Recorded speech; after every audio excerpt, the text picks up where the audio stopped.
What are the benefits of the Wim Hof method? Today we'll be talking about what the scientific literature has to say. So Wim Hof is, you may have noticed, he's not a man of many words. He's a practitioner. He does things, and he lets his actions do the talking. Then he lets science figure out why it works and what he's done. And then he's as delighted as the rest of us to find out what the science is behind it. It's fun to watch him in interviews because he'll describe for the audience what he did. The scientist will then explain, some rather complex, elaborate mechanism, and Wim will just say, "Yes, science," and that's kind of where he leaves it. So today I want to go into a little bit about what the science is. So what are just some very quick examples of what Wim Hof does. He climbed to Mount Everest's base camp wearing bicycle shorts, a pair of shoes, and nothing else. From what I understand, his goal was to go to the summit, but he had a foot injury which kept him grounded. But still, climbing to 23,000 feet in bicycle shorts is no mean feat. He stayed immersed up to his neck for an hour and 53 minutes, which at the time was a world record. He swam for 57 meters below the ice on a single breath. He's done a lot of stuff. So, and the Wim Hof method recommends breathing, it recommends cold exposure. And today I want to talk about why those recommendations work and specifically what science has to say about cold and breathing. So first, the cold. What does science have to say? A brief quote. A lifestyle that lacks certain physiological stressors that have been experienced by primates through millions of years of evolution, such as brief changes in body temperature, like a cold swim, and this lack of thermal exercise may cause inadequate functioning of the brain. In other words, we evolved to need them. And if we don't get them, it causes inadequate functioning of the brain. That's from one source. Now, Ray Cronise, I think I'm pronouncing that right, wrote what is called the metabolic winter hypothesis. And I would recommend Googling that. There's a free PDF version that he makes publicly available. One of the things that he suggests is that, humans are the only animal that exercises. You don't see any other animal out just gratuitously burning calories to get through them. That's something unique to humans. And what Ray suggests is that perhaps the reason we're doing this is because we're no longer burning calories from cold exposure anymore. And but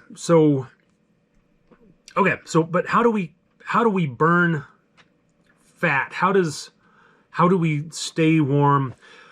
So hibernating animals, for a long time they referred to a bear, back when people used to hunt bears more regularly, they referred to it as their hibernating organ. It was a big fatty deposit between their shoulder blades, and they also found it in raccoons and other hibernating animals. And it's what is now called brown fat, or brown adipose tissue, or BAT.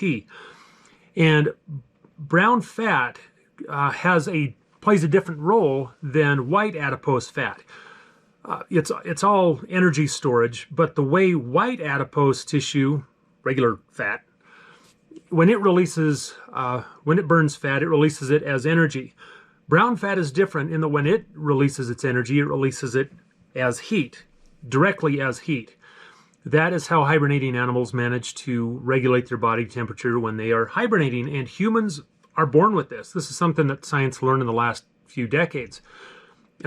Infants are born with it. They're like 5% brown fat by body weight because they've got to regulate their body temperature.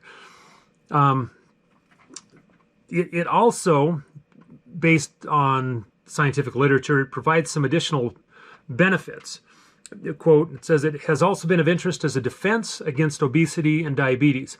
So the more brown fat you have, the less likely you are to have obesity and diabetes. We stay at 70 to 75 degrees pretty much all year. Even when we go out in the winter, we're wearing warm clothes that keep our temperature, keep our body temperature warm. when we sense cold out in our, peripheral senses, peripheral tissues, that activates thermogenesis. Thermogenesis literally means generating heat. So what happens is the hypothalamus receives a signal, hey, it's cold out there, activate the brown fat. And so that's what happens. So that leads to the, quote, the release of norepinephrine onto brown and beige fat cells, which causes them to release heat. So that's how it's activated. How do you get more of it? Well, there was a university study where they had different groups spend them, they just lived their day regularly, and the only difference was the temperature at which they slept. One group slept at 75, another one slept at 65, and one slept at 80, and then they would rotate after a month. And what they found is while they were down at, between 60 and 65, that group gained more brown fat. So it is something that you can train. It's also something that will atrophy if you don't use it. So if you keep yourself at a nice, cozy temperature all the time, your brown fat will atrophy. You'll be more likely to have the insulin resistance and other issues like that. So Wim Hof's recommendation, he says, take cold showers and take ice baths. Instinctively, he somehow knows that what science is learning, that humans actually need cold exposure to run optimally. And so he's advocating that. I do something a little different in addition to that. That's in the winter when it's between 20 and 40 outside Fahrenheit. I sleep out in a hammock with a little blanket and just a tiny blanket, wearing shorts and a t-shirt. More on that later and reason for doing that. But want to move on. Long story short, cold's good for you. On to breathing. You're probably familiar with Wim Hof's breathing technique. You take 30 big breaths, inhale, partially exhale, repeat 30 or 40 times, then you exhale and you go for as long as you can. So breathing does a couple of things. Number one, it quiets the sympathetic nervous system. So the sympathetic nervous system is your fight or flight system. When you're stressed, that activates your sympathetic nervous system. That also causes some collateral damage. That's why stress is bad for you. People who are living in a stress state don't live as long, etc. So controlling your breathing quiets the sympathetic nervous system and allows the parasympathetic nervous system, or the rest and digest system, to take over. So that's the first thing. It decreases your inflammatory response. Cold does as well. I didn't mention that. When you're immersed in cold water, it quiets your sympathetic nervous system. Okay, number two, breathing disables pain receptors. So carbon dioxide is an acid. When you hyperventilate or breathe the way Wim Hof recommends, you end up purging carbon dioxide from your system. You'll hear Wim saying, it makes your blood more alkaline. Well, it does, which means it raises the pH. Once you get up to 7.6 or 7.7, the pain receptor in your skin is disabled. You still feel cold. You don't have that stinging, burning, painful sensation. So, and honestly, eventually you get used to the cold and it doesn't feel cold and burny and all of that. So, but that's the second benefit of breathing, is it temporarily raises your pH enough to disable the pain receptor so you can get into the cold water and not, be as bothered by it. Third, athletic performance. So the process of holding your breath increases your tolerance for carbon dioxide. And the higher the level of carbon dioxide that you can tolerate, the better your oxygen delivery. Now, here's where the Wim Hof method can be deceptive.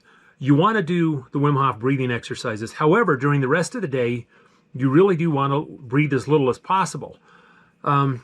There's a man named Patrick McKeown. I don't know how to pronounce it. McKeown.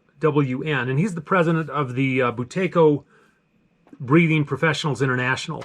He's actually a breathing consultant. He trains people how to breathe. And these are Olympic athlete caliber folks, or regular people, or people with asthma, how to breathe so that they'll perform better.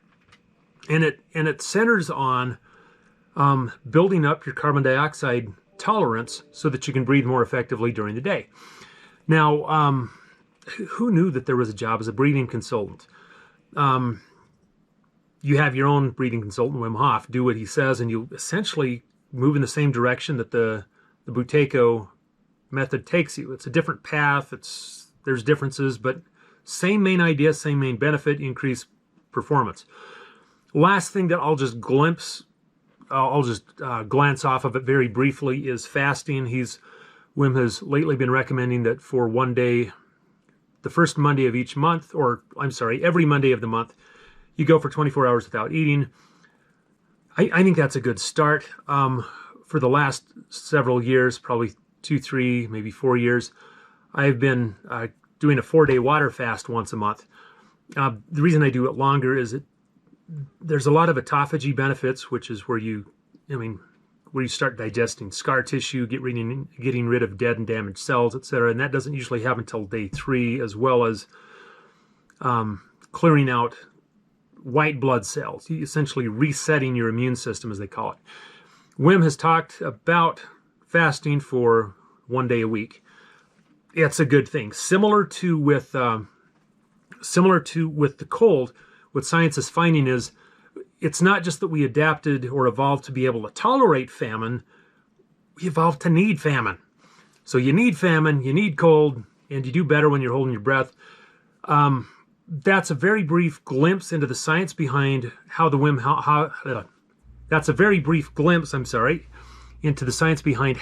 Hof method works. Hopefully this has been helpful. I welcome comments, and like, subscribe, stay tuned, more to come. Thanks.